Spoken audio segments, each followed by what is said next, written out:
Boss हर Friday theatres में बहुत सारी मूवीज आती हैं, किसी को याद भी नहीं रहता, लेकिन कोई एक फ्राइडे ऐसा होता है जिससे पूरा साल याद किया जाता है। 2023 साल नहीं, सलार है।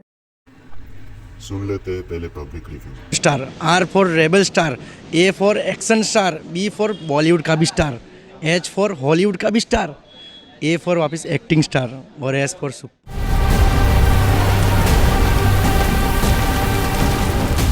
तुझे कोई हाथ नहीं लगा सकता।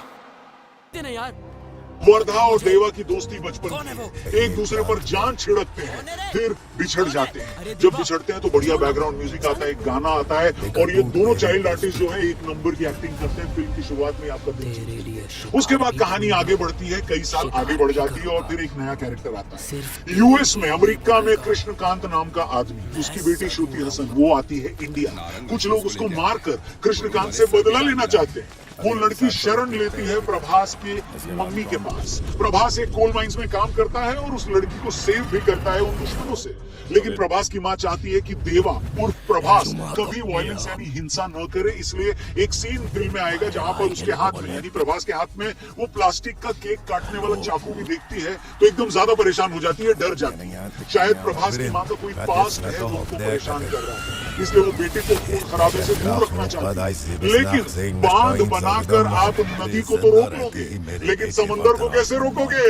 जी हाँ, ये डायलॉग फिल्म में भी है और ये डायलॉग प्रभास के पूरे कैरेक्टर को भी डिफाइन करता है। इसलिए प्रभास भी लड़की को बचाने के लिए एक्शन अवतार में आ जाता है। लेकिन एक्शन मूवी होने के बावजूद प्रभास का पहला मुक्का फिल्म के एक घंटे शुरू के बाद आता है। लेकिन उस एक मुक्के से थिएटर में फील आ जाती है और शुरू होता है मास मसाला एक्शन। लेकिन वो दुश्मन कौन है? श्रुति हसन को क्यों मारना चाहता है? किस बदले की बात हो रही है?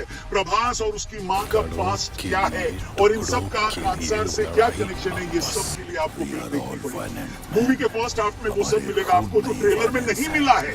कई सारे ट्विस्ट एंड टर्न्स हैं जो आपको चिपका कर रखेंगे और इंटरवल से ठीक पहले वो रिवील होगा जो ट्रेलर से बिल्कुल उल्टा है। नो स्पॉइलर दोस्तों, नो स्पॉइलर। बड़ा अच्छा लगेगा आपको देखकर।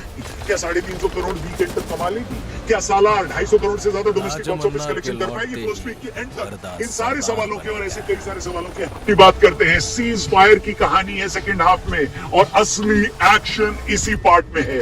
सीज फायर किसके बीच है, क्यों किया जा रहा है और कैसे हो रहा है, ये जानने के लिए फिल्म देखना पड़ेगा, क्योंकि अगर मैं कुछ भी बताऊंगा तो वो स्पॉइलर होगा। क्योंकि सेकंड पार्ट में ही उस सस्पेंस से भी पर्दा उठेगा जो इंटरवल से ठीक पहले क्रिएट किया गया है। ऐसा एक्शन और इमोशन का ब्लेंड आपको नहीं देखने को मिलेगा। स्पेशली एक बच्ची को बचाने वाला एक सीन है जिसमें प्रभास का एक एक्शन है और वो एक्शन एक ऐसे पॉइंट